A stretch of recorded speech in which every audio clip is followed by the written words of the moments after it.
എന്താണ് യഥാർത്ഥത്തിൽ ഓണം എന്നറിയാമോ? ഓണം കേരളത്തിൽ ആഘോഷിക്കപ്പെടുന്ന ഏറ്റവും വലിയ ഉത്സവങ്ങളിൽ ഒന്നാണ്. ഇത് വിളവെടുപ്പിന്റെ ഉത്സവം കൂടിയാണ്. അതിനാൽ ഇത് സമൃദ്ധിയുടെയും ഐശ്വര്യത്തിന്റെയും സന്തോഷത്തിന്റെയും ഉത്സവമായി ആഘോഷിക്കപ്പെടുന്നു. ഒന്നിലധികം ഐതിഹ്യങ്ങളുള്ള ആഘോഷമാണ് ഓണം. ഇതിൽ പ്രധാനം മഹാബലിയുടെ കഥ തന്നെ. അസുരരാജാവും വിഷ്ണുഭക്തനുമായിരുന്ന പ്രഹ്ലാദന്റെ പേരക്കുട്ടിയായിരുന്നു മഹാബലി. ദേവന്മാരെപ്പോലും അസൂയപ്പെടുത്തിയിരുന്നതായിരുന്നു മഹാബലിയുടെ ഭരണകാലം. അക്കാലത്ത് മനുഷ്യരെല്ലാവരും ഒരുപോലെയായിരുന്നു.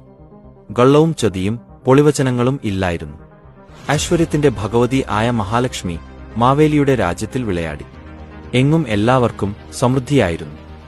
അങ്ങനെയിരിക്കെ സ്വർഗലോകം കൂടി പിടിച്ചെടുത്ത് ത്രിലോക ചക്രവർത്തി ആകണമെന്നുമുള്ള മോഹം മഹാബലിയിൽ ഉടലെടുത്തു.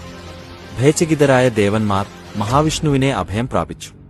ദേവമാതാവായ അതിഥി മഹാവിഷ്ണുവിനെ തപസ് ചെയ്യുകയും തന്റെ മക്കളായ ദേവന്മാരെ രക്ഷിക്കണമെന്ന് വരം വാങ്ങുകയും ചെയ്തു.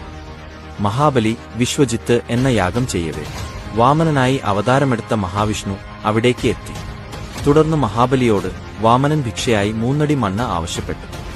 എന്നാൽ ഇത് മനസ്സിലാക്കിയ അസുരഗുരു ശുക്രാചാര്യരുടെ വിലക്ക് വക വയ്ക്കാതെ മഹാബലി 3 അടി മണ്ണ് അളന്നെടുക്കാൻ വാമനന് അനുവാദം നൽകി.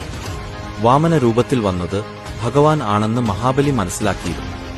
ആകാശം മുട്ടെ വളർന്ന വാമനൻ തന്റെ കാൽപാദം അളവുകോലാക്കി.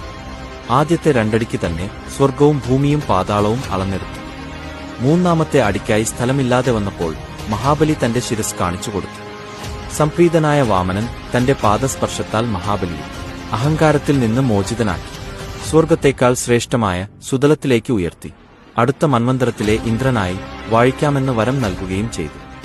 കൂടാതെ ലോകാവസാനമായ പ്രളയം വരെ ആണ്ടിലൊരിക്കൽ തിരുവോണനാളിൽ തന്റെ പ്രജകളെ എല്ലാവിധ ഐശ്വര്യത്തോടും കൂടി കാണുവാനുള്ള അനുഗ്രഹവും മഹാബലിക്ക് നൽകി. അങ്ങനെ ഓരോ വർഷവും തിരുവോണനാളിൽ മഹാബലി വാമനസമേതനായി തന്റെ പ്രജകളെ അദൃശ്യനായി സന്ദർശിക്കാൻ വരുന്നു എന്നാണ് വിശ്വാസം. ഈ കഥ ഞാൻ പൂർണ്ണമായും എടുത്തിരിക്കുന്നത് വാമന പുരാണം എന്ന ഈ ഗ്രന്ഥത്തിൽ നിന്നുമാണ്. ഈ ഗ്രന്ഥത്തിൽ വാമനെക്കുറിച്ച് മാത്രമല്ല മഹാവിഷ്ണുവിന്റെ മറ്റ് അവതാരമായ നരസിംഹം, കൂർമാവതാരം തുടങ്ങിയ അവതാര കഥകൾ കൂടി കൊടുത്തിരിക്കുന്നു.